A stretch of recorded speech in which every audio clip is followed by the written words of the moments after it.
Alright, so today we're going to be doing an oil change on this 2017 Dodge Challenger RT. The first thing we're going to have to do is pop the hood and take the shaker, top of the shaker off. We're going to need a 10mm socket for that, so let's get to it. So if we look, you see in the corner here, there is a 10mm nut there. There's one at each of the four corners. And just take a 10mm socket and drive those out. And now with those four nuts removed, I just lay on the shaker there and it just lifts straight up. I'm going to need two hands here. There we go. So as we see, there is an access to oil fill below. We just turn that counterclockwise. It takes off the plastic cover, and in there we can see our traditional oil fill cap. There it is. It says to use 5W20. So before I put the car in the air, I've already took off the oil fill cap, and I've popped up the dipstick as well. So when we raise the car in the air, we'll be all set. Looking right where my thumb is, we see that for the 5.7 liter automatic transmission vehicle, it needs 5W20 oil and 7 quarts of it. So we have 5 quarts of 5W20 here, and it looks like a 5W30 also. So I'll substitute some other 5W20 that I have for the last 2 quarts that we'll need. Also, the oil filter. It is MO-339 for the 5.7 liter engine. So now we're under the car. This is the front of the car over here. We have 1, 2, 3, 4, 5, I think 6 10mm bolts to remove.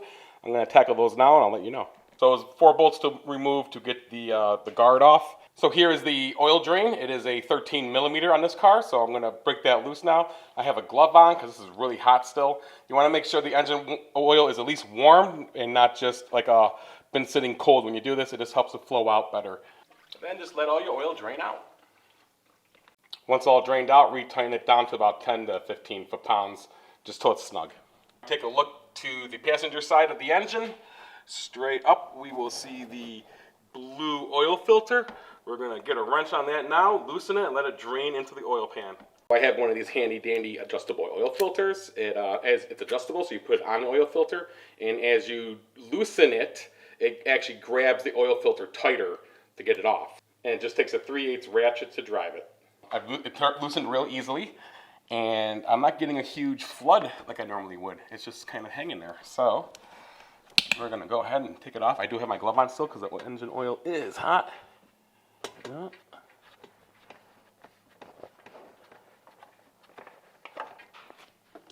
Oh, that was really nice. Didn't make a huge mess either.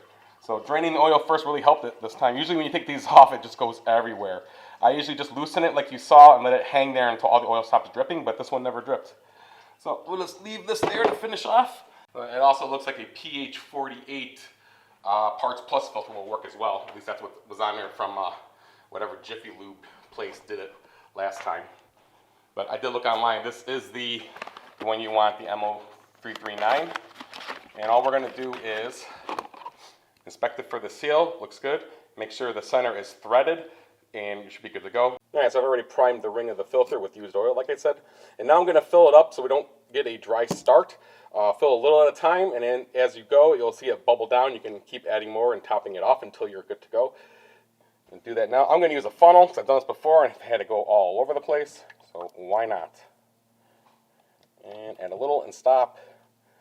And what you'll see is, like I said, if you go too quick, it will fill right to the rim, then you have to wait for it to bubble down. But if you just go slow, you can get enough in there without it overflowing.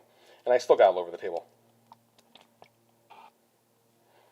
Just a mess. This jug is a mess. Look at that.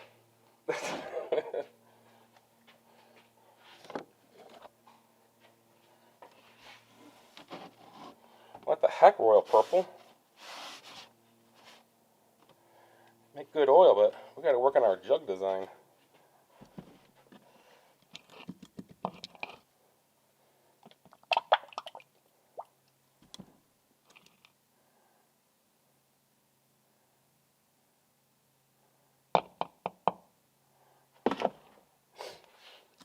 That looks pretty full. It's purple. It's hard to see in there, but we're going to go with that. Okay, so we've reinstalled the oil filter here. I just turned it with my hand, and just give it a nice turn at the end, make it nice and snug and tight. With our oil filter installed, and with the drain plug snug as well to about 10 to 15 foot-pounds, go ahead and reinstall the the cover on the bottom with the 410mm bolts. So now proceed to add the remaining oil to the engine. You should have 7 quarts total, including what you filled into the oil filter. I'm going to make a note here. You saw how it spilled out of the jug as I was pouring it. When I did an air filter change on my Durango, which is right in the same spot because it's the 5.7 liter, I think someone must have been filling the oil from over here because I found oil dripped all inside the air box, all over the oil filter. So I'm going to pour the oil over the top of the shaker here.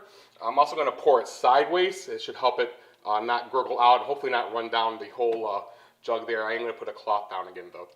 All right, here goes nothing.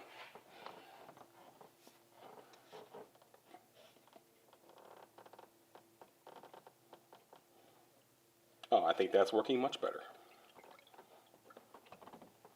All right, and with that filled up now, let's just do a check of the dipstick here. This dipstick has 2 dots, one for low, one for high.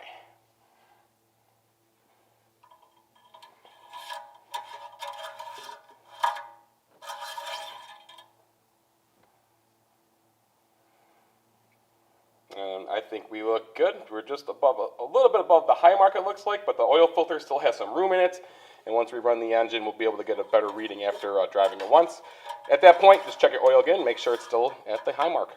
And now, you can remove your funnel, or a rag too if you used one. You can put your oil fill cap back on. And then just twist on the access cover.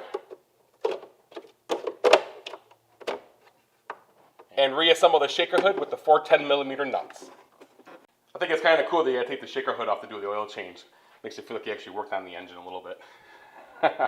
So, go ahead, close your hood. And now let's go inside the car and reset the oil life monitor. We are inside the car. I do not have my foot on the brake. To put the car into run mode, I'm just gonna push the button until it says run without my foot on the brake. And we'll bring up the dash here. And now I can go through the menu options to find the oil life. Vehicle info, and now I hit right. Coolant temp, trans temperature, oil pressure, oil life. Hold OK to reset. OK is right next to my thumb in the center. There we go. And now with any luck, the car will start. I have my foot on the brake, and I'm going to hold the start button. There we go. Let's take a look at oil pressure. Oil temp looks good. There's our oil pressure. So no leaks, should be good. So that's going to do it for this video. Hope you enjoyed it. Hope it helped you out. Please give a thumbs up if you enjoyed it. Please subscribe to the channel if you haven't. Keep having fun, everyone. All right, so the engine's running really good. We're going to do a launch here. And I have a track mode here. I have launch control. Activate launch mode. To launch, press brake quickly and hit the throttle.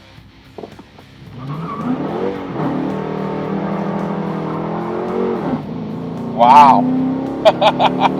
That's a huge thing of smoke behind us.